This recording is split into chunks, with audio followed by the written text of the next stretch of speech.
নমস্কার বন্ধুরা, ডলি রন্ধনশালায় সবাইকে স্বাগত।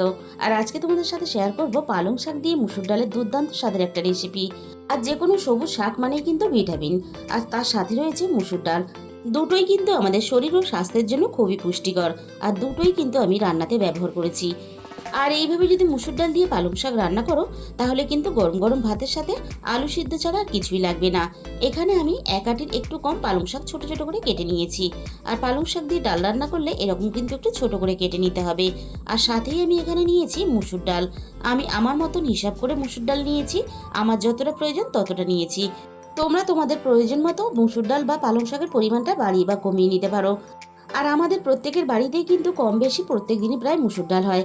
আর এখন শীতকাল যেহেতু পালং শাক পাওয়া যাচ্ছে, তাই পালং শাক দিয়ে মুসুর ডাল এইভাবে একদিন রান্না করে দেখো।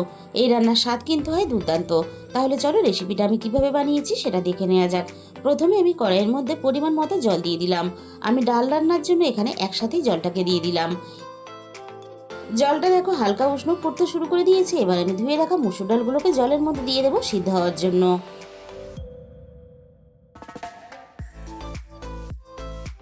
এবার আমি জলের সাথে ডালটাকে নাড়াচাড়া করে খুব ভালোভাবে মিশিয়ে দেব। আর ডালটা আমি খুব ভালোভাবে সিদ্ধ করে নেব। ডাল যতই ভালোভাবে ধো, ডালের মধ্যে কিন্তু হালকা একটু নোংরা থেকে যায়। আর এই ফেনাগুলোই কিন্তু ডালের নোংরা, তাই এই ফেনাগুলো কিন্তু ফেলে দিতে হবে। যতটা সম্ভব আমি ডাল থেকে ফেনাগুলো ফেলে দিয়েছি।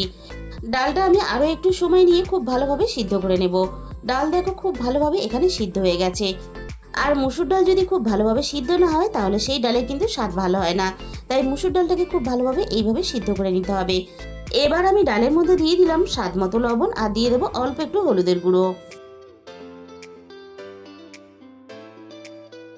এবার আমি একটা হাতা দিয়ে হলুদের গুঁড়োটা ডালের সাথে খুব ভালোভাবে নাড়াচাড়া করে মিশিয়ে দেব। আর ডালটাকে আরও একটু ঘেঁটে দেব। তবে খুব বেশি ঘাটার দরকার নেই, বেশ একটু ডালটা ঘাঁটাও হবে, আবার ডালটা এরকম একটু গোটাও থাকবে। ঠিক এরকম করে এই রান্নার জন্য ডালটাকে রেডি করে নিতে হবে। এবার আমি কেটে রাখা পালং শাকগুলোকে ডালের মধ্যে দিয়ে দিলাম। এবার আমি ডালের সাথে পালং শাকটা নাড়াচাড়া করে খুব ভালোভাবে মিশিয়ে দেব। ডালের সাথে আমি পালং শাকটাকে ভালোভাবে মিশিয়ে দিয়েছি। এবার আমি ডালের সাথে পালং শাকটাকে রান্না করে নরম করে নেব। মিনিট পাঁচেকের মতো ডাল আর পালং শাক আমি একসাথে ফুটিয়ে খুব ভালোভাবে রান্না করে নিয়েছি। আর পালং শাকগুলো দেখো বেশ ভালোভাবে সিদ্ধ হয়ে গেছে। এবার আমি কড়াই থেকে নামিয়ে নেব। আবারও আমি কড়াইটা খুব ভালোভাবে ধুয়ে পরিষ্কার করে গ্যাসের মধ্যে বসিয়ে দিয়েছি। কড়াইটা খুব ভালোভাবে গরম করে নিয়ে এবার আমি কড়াইয়ের মধ্যে 2 চামচ সর্ষের তেল দিয়ে দিলাম। এবার আমি তেলটা খুব ভালোভাবে গরম করে নেব। তেলটা আমি খুব ভালোভাবে গরম করে নিয়ে প্রথমে আমি তেলের মধ্যে ফোড়নে দিয়ে দিলাম অল্প একটু গোটা জিরে। সাথেই আমি দিয়ে দেব 2টো শুকনো লঙ্কা কুচি। এবার আমি ফোড়নটা নাড়াচাড়া করে কয়েক সেকেন্ড ভেজে নেব, ফোড়ন থেকে সুন্দর একটা মিষ্টি গন্ধ বেরিয়ে আসা পর্যন্ত। আর ডালের ফোড়ন যদি একটু এভাবে লালচে করে ভেজে নেওয়া হয়, তাহলে ডালের স্বাদ আর গন্ধ দুটোই ভালো হয়। এবার আমি তেলের মধ্যে দিয়ে দিলাম 3 কোয়া রসুন কুচি। আর ডালের মধ্যে রসুন কিন্তু বেটে দিলে হবে না, এইভাবে একটু কেটে দিতে হবে, না হলে একটু থেতো করে দিতে হবে। তাহলে ভাতের সাথে যখন ডালটা মেখে খাবে, মুখের মধ্যে একটু রসুন পড়লে তাহলে খেতে বেশি ভালো লাগবে। রসুনটা আমি হালকা একটু দেখো লালচে করে ভেজে নিয়েছি। এবার আমি রসুনের সাথেই দিয়ে দিলাম মাঝারি সাইজের একটা পেঁয়াজ কুচি। এবার আমি পেঁয়াজটাও নাড়াচাড়া করে বেশ লালচে করে ভেজে নেব। আর ডাল ফোড়নের পেঁয়াজও কিন্তু বেশ একটু লালচে করে ভেজে নিতে হবে, তবেই কিন্তু ডালের স্বাদ আর গন্ধ দুটোই আরো ভালো হবে। দেখো পেঁয়াজটা আমি বেশ লালচে করে ভেজে নিয়েছি। এর থেকে আমি আর বেশি ভাজবো না, তাহলে পেঁয়াজের স্বাদটা নষ্ট হয়ে যাবে। এবার আমি রান্নার মধ্যে দিয়ে দেব 1 চামচ ধনে গুঁড়ো। আর কিন্তু আমি রান্নার মধ্যে অন্য কোনো রকম মশলা দেব না। ডালের মধ্যে খুব বেশি পরিমাণ মশলা ব্যবহার করলে তাহলে ডালের স্বাদটা নষ্ট হয়ে যায়, আর ডালটা কিন্তু খুব বেশি খেতে ভালো লাগে না। ধনে গুঁড়োটা আমি নাড়াচাড়া করে হালকা একটু মিশিয়ে নিয়ে এবার আমি ফোড়নের মধ্যে ডালটাকে ঢেলে দিলাম।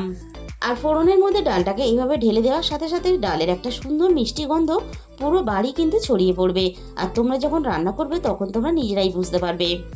আর বন্ধুরা, পেঁয়াজ রসুন ফোড়ন দিয়ে এইভাবে একদিন হলেও তোমরা পালং শাক দিয়ে মুসুর ডালের এই রেসিপিটা বানিয়ে দেখো।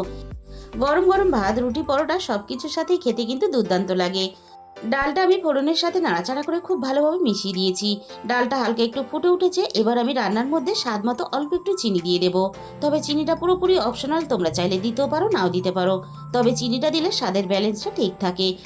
ডালটা আমি আরও মিনিট 5-এর মতো ফুটিয়ে খুব ভালোভাবে রান্না করে নেব। আর এইভাবে ডালটা রান্না করার সাথে সাথে আমি হাতা দিয়ে ঘাঁটতে থাকবো। আর মুসুর ডাল এইভাবে যত ঘেটে রান্না করবে, রান্নার স্বাদ কিন্তু তত ভালো হবে। ডালটা আমি খুব ভালোভাবে রান্না করে নিয়েছি, আর ডালটা কিন্তু আমার রান্না রেডি হয়ে গেছে। তাহলে বন্ধুরা, আজকের এই রেসিপিটা ভালো লাগলে ভিডিওতে একটা লাইক করে দিও, আর নিজেদের বন্ধুদের মধ্যে শেয়ার করে দিও। আর যে সমস্ত নতুন বন্ধুরা এখনও পর্যন্ত আমার চ্যানেলটাকে সাবস্ক্রাইব করোনি, এরকম নতুন নতুন ঘরোয়া রেসিপি পেতে আমার চ্যানেলটাকে সাবস্ক্রাইব করে পাশে থাকা বেল আইকনটা ক্লিক করে অল করে দিও। তাহলে আমি যখনই কোনো নতুন রেসিপি আপলোড করব, সবার আগে তোমার কাছে পৌঁছে যাবে। আর তোমাদের মূল্যবান সময় দিয়ে আমার এই রেসিপিটা শেষ পর্যন্ত এতক্ষণ সময় ধরে দেখার জন্য তোমাদের সবাইকে অসংখ্য ধন্যবাদ।